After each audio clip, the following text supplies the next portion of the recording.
I've noticed times when I was leading worship, where literally I was leading worship for a group of people at a church, and there were times when the Lord would show up while I'm trying to lead worship, while I'm trying to give Him glory and give Him praise. And He would come and sweep in, as it were, whisper my ear and say, Jeff, what are you doing? It's interesting that God was challenging me, that there was a different level of intensity where I can put my heart or my emotions or my soul, if you will. Bless the Lord, my soul, all that is within me. There's something about engaging and going after it, not just casually talking about it, but actually doing something. And God likes fire. He likes intensity. He is an all-consuming fire. And tonight, I felt that to share. I've been talking about the fire because God put it on my heart. And tonight is about the fire of His glory and outcomes. And you haven't seen nothing yet. Well, I just lost the mic. 1 second. You haven't seen nothing yet. There we go. And when the ministry was born, I was born again way back when I was 18, but this particular ministry was God gave me a name to launch it. It was in around 2010. And the name of the ministry is called The Sound of the Final Harvest.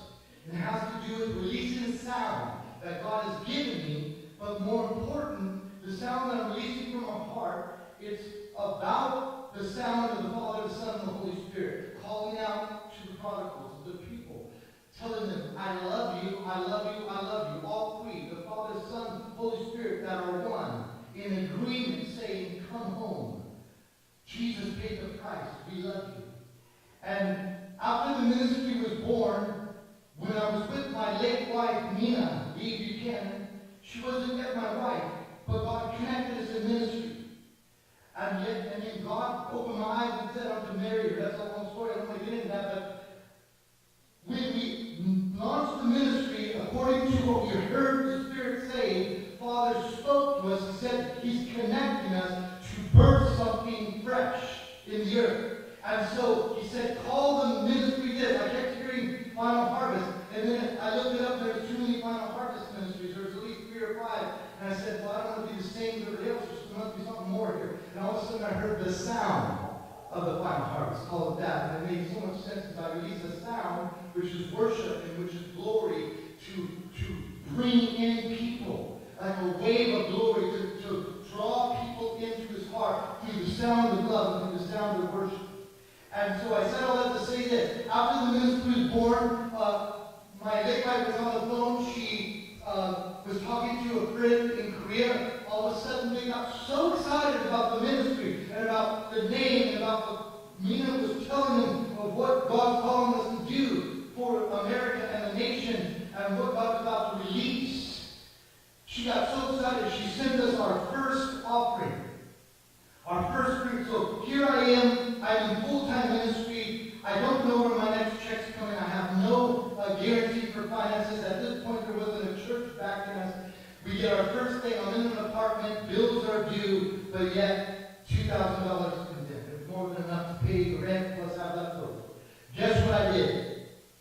I took the whole offering and I gave it back to God. Because I said, this is not enough to do what I see God going to do. And I tell you, I didn't even realize it, that I was releasing the first fruit offering. I was giving God not just the best, I was giving Him everything.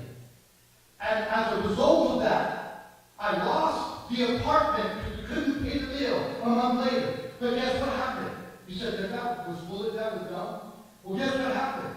As I was losing the apartment because we couldn't pay the bill, and I sowed the money as God told me. I didn't give it to one place. I released it as the Lord showed me. I sowed it strategically, led by the Spirit in my giving. There's something to that. so that you can receive a harvest. Now I get it, believing for tens of thousands of dollars for the ministry, not for me, but for the ministry, so I can accomplish what he's telling me. And guess what happened? $1 million home, beachfront property, opened up, and I was there as I was leaving one place to the next, rent-free. I lived on a sand where I could walk out. Like you have to go to the beach and park and try to get the sand. I had sand beachfront. How do you think that happened? From giving God everything. Now, it wasn't about the $1 million place, but my God, there showed me something about when you get radical, so does God. You can't outgive him. But when it's done in a right way, with a right heart, not giving to just give, but giving because you love him and you want to give so that you can do more giving. Hello? And our ultimate goal was souls. So I said all that to say this. After that happened, our first invite was to Hawaii. After the father birthed the ministry, and we were more invited as guests, not as ministers. But as we arrived, I saw Jesus. I had a vision. I saw Jesus standing in the waters with his arms stretched out. He was huge. Now you understand, God will show up in different ways. He just happened to show up this way. He was super huge. He was big. I don't even know how tall. Taller than some of the tallest buildings. But he was standing with his arms up, and he was singing like the Song of Solomon's Dance With Me. And he was wooing the island of Hawaii to himself. I released that vision to the pastor, but I said all that to say that when we were at the hotel room, they were bringing a group of people, the pastor and a few of the other people, and as this one girl was starting to come in, I saw on my peripheral vision nothing but a fireball. She was literally like a flame of fire. It looked like the form of like you would picture a fire as you would draw it as an artist. And I could kind of see her here, kind of see her feet and her hands sticking out, but she was a flame.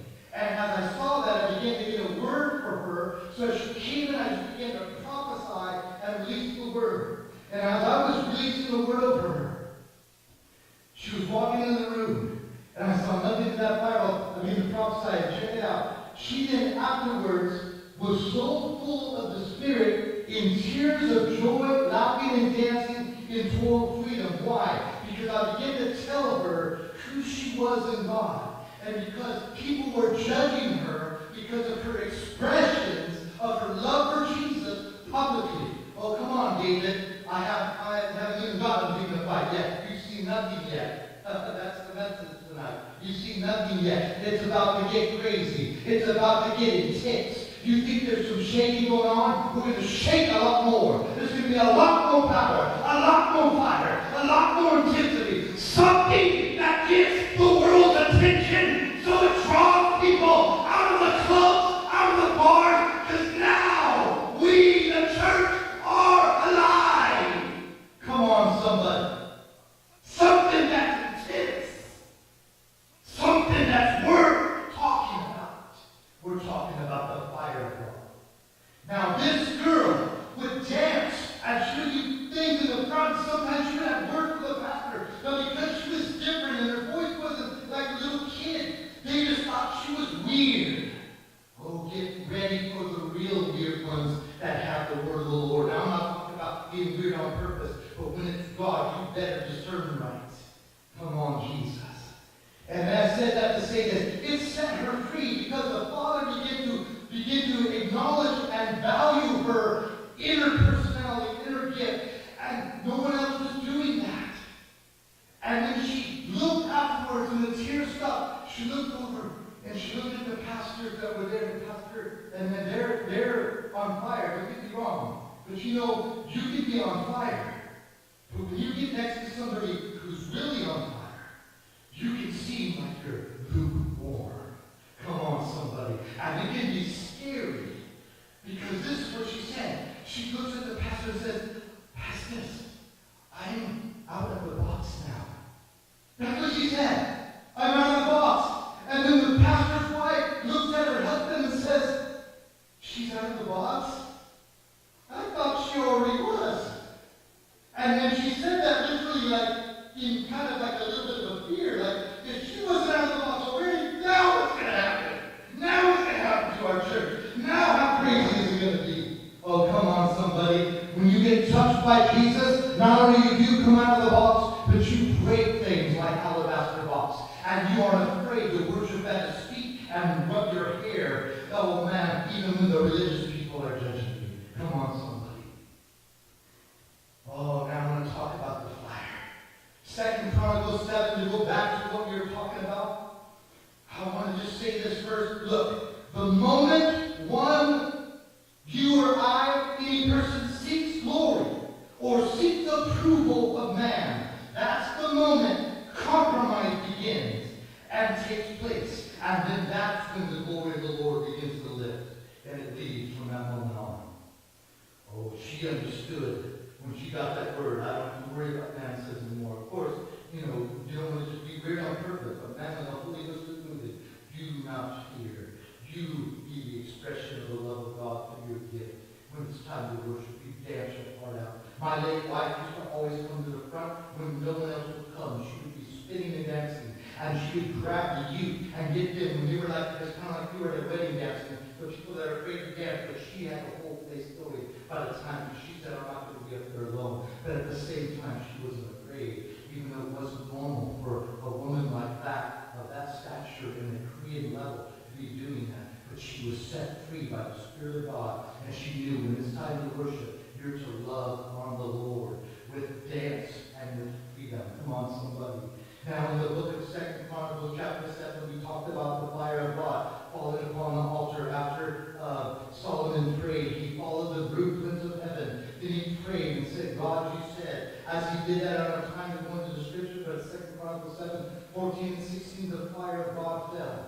And before that, in 2 Chronicles 6, it talks about all the things that God said that he was going to do as a result of what Solomon obeyed and followed the blueprints. It's in 2 Chronicles 7, 1 to 3, where the fire fell. And then in 2 Chronicles 7, 14 and 16, it's interesting that that's where we come forward. And a lot of us like to quote. And it says, if my people shall seek my face, turn from their wicked ways, humble themselves, I will forgive their sin and heal their land. And we're in a time now where we need the fire of God to come and to bring restoration, not only to the church, to our own personal lives, and then so God can bring conviction in the land and bring healing. But it always has to happen with the church first.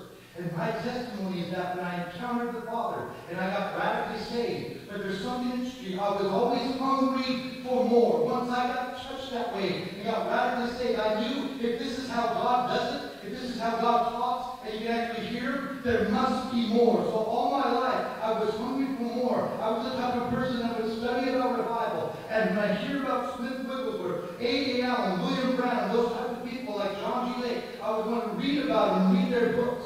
And as I was reading the book of John G. Lake later in my journey, fast forwarding from 18, where the fire was already moving and my family was getting saved, at the time of 20, God wanted to do a fresh thing. And I'm telling you, I was learning how to pray for hours. I would spend time with God alone. And I learned how to pray at least an hour. But then I realized there's something about saying, I don't care if I set a limit. God, I'm going to pray for an hour, then I'm expecting you to show up. This is something pretty impressive. You'll show up right after an hour. But then God didn't show up. I felt like I was just working up a sweat like I'm at a gym. And I said, forget the clock. I'm going to pray until you come. This was something I did on my own. I wasn't like told to do this by the church or the pastor. I was just hungry. And there's something about hunger beyond hunger, thirst beyond thirst. And I'm telling you, so I learned how to pray. It became easier to pray for hours and sometimes 3 hours at a time. But I'll tell you one thing. God always showed up. I always experienced His power, His presence. I would hear His voice. I would have things happen to me. I would go into visions about my future. I would see myself worshiping before crowds of people. Just worshiping God, but I didn't care about that. I was worshiping alone in my room. I just wanted to give Him glory. So it's interesting how that works. But while I was reading this book by John G. Lake during around this time, all of a sudden it jumped out at me about an all-night prayer meeting that would cause revival. And God caused it to jump off the page. I've never heard of such a thing about an all-night prayer meeting. And God spoke to me and said, Jeff, you do it. And it came off the page into my heart. And as I began to do that, I agreed. I wanted to do it, even though I didn't know what it all meant. Someone knocked at the door, and it was my good friend, who was also a fire brand guy for the Lord. He loved to pray and intercede. I said, we're having an all-night prayer meeting. He said, God, got together, and there was one other girl, and it was at night, and at my house. We began to pray all night. The girl lasted for a few hours. She left. Me and my friend Steve were the only ones there. We prayed all night. It wasn't like we were having this glorious time. Sometimes we were yawning, but we were doing our best, speaking in tongues and just trying to do what God said by obeying. But I'm telling you, at the morning time, we felt something different. There was a breakthrough. I'm telling you, there's something about hearing and obeying that causes a breakthrough, especially when God initiates it after you were hungry. I was hungry reading John G. Lake's book. It jumped off the page. God fed me with something about an all-night prayer meeting that caused a revival. I obeyed and it came. I'm telling you, I was going to a really good church that was a powerful church that we would prophesy and speak in tongues and interpret, and God would move there. But when that happened at my house, I don't know what it was, but I would go to church on Sunday morning. I would go to church Sunday night. I would go to church Wednesday. I was doing that already. But it wasn't enough. After Wednesday, I said, come to my house. Let's go for some more. It was like I was not satisfied. There's got to be more. And then God began to move. And we began to prophesy. And we began to see young people saved. And we began to see them baptized in the Holy Ghost. And there was crazy things happening at this little house that we were like an extension of the church. And I'm telling you, the power of God hit that place. We were meeting Wednesday, Thursday, Friday, and Saturday. And then God began to speak to us to hit the streets. And I'm telling you, a mighty wave of glory began to manifest as God was moving. And 90% of the people, the young people that came to that house meeting, ended up going to the school of ministry at the church they were at. Some of them are ministers today. Oh, there's something about that. How did that happen? Oh, somebody got hungry. Somebody prayed all night. Somebody heard the Father's voice. I'm telling you, you can do it right where you're at. God's looking for hungry people. He wants to answer prayer with fire. He wants to release it so that it catches like a wildfire. And we all get stirred up and on fire so much that we can't take it. There's got to be more than this. And after John Kilpatrick was praying before the Pensacola, I believe it was the Pensacola revival, it might have been the second one, but he said, God, there's got to be more. And so it caused a breakthrough in the Spirit. And as I began to obey the Lord, he said, continue these meetings, but honor the Holy Spirit. And so we would honor everything the Holy Spirit was doing. Even if someone just barely spoke in tongues, we would stop and begin to reverence the Holy Spirit. We wouldn't take anything for granted or light, like, oh, we're used to that, oh, we get tongues all the time. No, we honored and reverenced, not in a religious or weird way, but we took it serious. Thank you, Father. And someone got baptized in the Holy Ghost. We reverenced it. There's something about being honoring God and not just taking things flippantly or lightly. That everything is so valuable if He's moving. We need to honor and glorify Him. Amen? And so as we were doing that, things would happen when I would go into visions. I saw one person with a spirit of violence. They came up. I said, you need to come up. I need to pray for you. This person began to judge me and say, you're judging me. I can't believe you're calling me out right now. I'm just telling you what I see. I just waited for him to finish getting all, upset about what I called him out for. I was just going to pray for him to get him set free. And all of a sudden, after he got done raging and la la la la, you're judging that guy, you're good, standing right this for me, the big guy going to knock me out. I just waited till I barely touched him. He fell down like a big old tree, hit the ground, lasted about 2-3 minutes.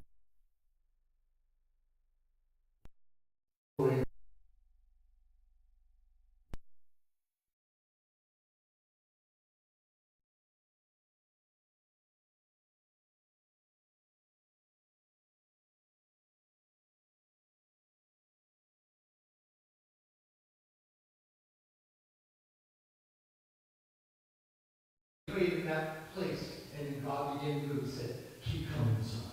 Keep coming. You're on, son. And then the power of God hit Pensacola, and as you know the story, the fire fell, and the people started to come in droves. And many got saved, and the city was transformed. There was a young 19-year-old girl named, I believe, Allison Ward, who she began to testify that she was running from the Lord, but she was shaking up there, and it kind of looked weird. Why is this girl shaking? But when she began to pray, she said, I feel what the Father's feeling, and He's feeling for people. Time is running out. Time is running out. He's aching for you. Come home. Come home. Come to Jesus. The Father's heart aches. Will you pray with me? Say, Lord, I might not understand everything, but I know you died for me. I ask, come into my heart, be my Lord and Savior, forgive me of my sins. Forgive me for not allowing you to move in me. Give me that hunger. Give me that thirst. I want to be baptized fresh in fire for your Lord, that Jesus would be lifted up and that the world will be drawn to him, because we need it desperately and we need it right now. Amen. Thank you for coming. Amen.